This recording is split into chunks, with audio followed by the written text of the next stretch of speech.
हैदराबाद के रुकने पार्लियामेंट व सदर कुल हिंद मजलिस इत्तेहादुल मुस्लिमीन असदुद्दीन ओवैसी ने भोपाल में पेश आए इनकाउंटर के वाकये की सुप्रीम कोर्ट के जरिए जांच करवाने पर जोर दिया है। उन्होंने हैदराबाद में पार्टी हेडक्वार्टर्स दारुस्सलाम में मीडिया से बात करते हुए कहा कि एक चौंका देने वाला और हैरतनाक वाकया है कि भोपाल के एक हाई सिक्योरिटी जेल से जहां तमाम मुलजिमीन दहशतगर्दी के इल्जामात का सामना कर रहे थे और जेर समाअत कैदी के तौर पर महरूस थे, दिलेरी से फरार हो गए। उन्होंने कहा कि सेमी के तमाम 8 मुबैना कारकुनों की जेल से 10 किलोमीटर दूरी पर हलाकत और इस वाकये में जेल के गार्ड की हलाकत भी हैरतनाक बात है। चौंका देने वाली बात यह है कि ये तमाम जेर समाअत कैदी मुकम्मल कपड़े और जूते पहने हुए थे, उनके हाथों में घड़ियां थी, उनके पतलों में बेल्ट थे। ये तमाम चीजें जेर दरियाफ्त कैदियों को नहीं दी जाती।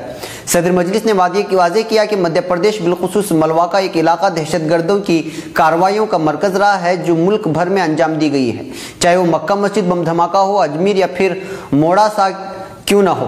इन वाक़यात में मुलवस तमाम अफराद का ताल्लुक इस मखसूस इलाके से है। इन अफराद ने नायब सदर जमहूरिया हामिद अंसारी की कत्ल की भी कोशिश की थी। मक्का मस्जिद बम धमाके के मामले का असल मुलजिम रामजी कुलसानगरे और डांगे का हुनूस पता नहीं चल सका। उन्होंने कहा कि मध्य प्रदेश के वजीर दाखिला और पुलिस का इस इनकाउंटर से मुतालिक बयान तजाद का शिकार है। मध्य प्रदेश के वजीर दाखिला का कहना है कि इन जेर समाअत कैदियों के पास चमचे थे। उन्होंने कहा कि एटीएस के पास तमाम असले आलात हैं, उनको आसानी से गिरफ्तार करके मुजरिम करार दिया जा सकता था। तब ये बात काबिल गौर है कि उनको कैद क्यों नहीं किया गया। मिस्टर असद ओवैसी ने अपनी राय जाहिर करते हुए कहा कि उनकी राय में इस सारे मामले की मुनासिब व आज़ादाना जांच की जानी चाहिए ताकि ये पता चल सके कि किस तरह गार्ड का कत्ल करके मुलजिम हाई सिक्योरिटी जेल से फरार हुए। उसके बाद उनका इनकाउंटर हुआ। उन्होंने 2 टोक अल्फाज में कहा कि दहशतगर्दी से मुतालिक तमाम वाक़यात को एक वक्त मुकर्रर के दौरान निमटने का यह मौजू वक्त है। सुप्रीम कोर्ट के जरिए जांच करवाने से हर चीज़ बेनकाब होगी। जेर समाअत मुलजिमीन की अदालती तहवील में हलाकत यकीनन इस बात को जाहिर करती है कि कुछ ज़रूर हुआ है, चाहे वो आलेरा इनकाउंटर हो या फिर कोई और इनकाउंटर। हुकाम को चाहिए कि वो इनको खाती करार दें और तमाम शवाहिद सामने लाएं और उन्हें मुजरिम करार दिया जाए, उन्हें मखसूस दफात के तहत जेल में डाला जाए। लेकिन इनकाउंटर मुनासिब नहीं है। उन्होंने कहा कि अगर अदालती तहवील में वो हलाक होते हैं तो ये बात मुनासिब नहीं, क्योंकि तमाम से इंसाफ करना चाहिए। इनकाउंटर में हलाकत इंसाफ के काज में मददगार साबित नहीं हो सकती। अगर इनकाउंटर हकीकी है तो ठीक है, लेकिन अगर लोगों की अदालती तहवील में हलाकत होती है तो इससे कई सवालात उठते हैं।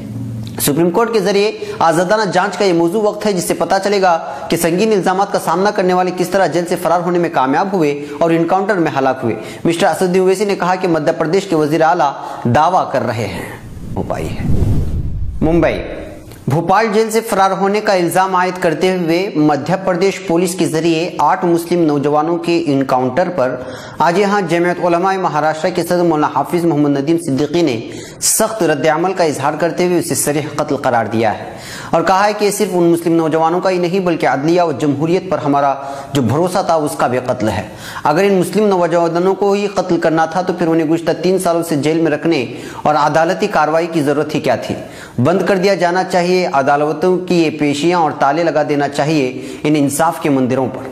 मौलाना नदीम सिद्दीकी ने कहा कि हमारी एजेंसियों ने मुसलमानों को मारने का एक नया तरीका ढूंढ लिया है कि अदालती हिरासत के दौरान उन्हें जेल से निकाला जाए और फिर उन पर फरार का इल्जाम आयद करके इनकाउंटर के नाम पर उन्हें मार डाला जाए। इसी तरह 1 साल कबल तेलंगाना में 7 मुस्लिम नौजवानों को मार दिया गया था।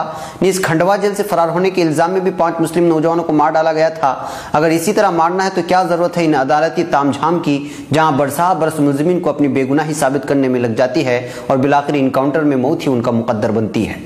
उन्होंने कहा कि हम एक जमहूरी मुल्क में रहते हैं। इस मुल्क की जमहूरियत और अदलिया में हमारा यकीन दीगर बरादरान वतन से ज्यादा मजबूत है, मगर इस तरह के वाक़यात से हमारे इस यकीन को मुतज़लज़ल किया जा रहा है और बैनुस्सुतूर बताने की कोशिश की जा रही है कि अदालती निज़ाम जो भी हो हम तुम मुसलमानों को ऐसे ही मारेंगे।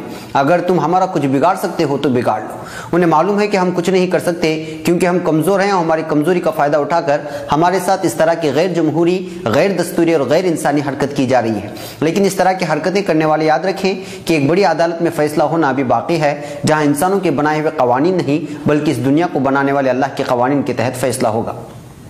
तुम हम पर जितना जुल्म चाहो कर लो, मगर हमारा रब जो तुम्हारा भी रब है सब कुछ देख रहा है और हर पल का हिसाब रख रहा है। वो बेहतर फैसला करेगा और हमें इसके फैसले पर दुनिया की तमाम अदालतों के फैसलों से ज्यादा यकीन है कि उसकी अदालत में किसी पर कोई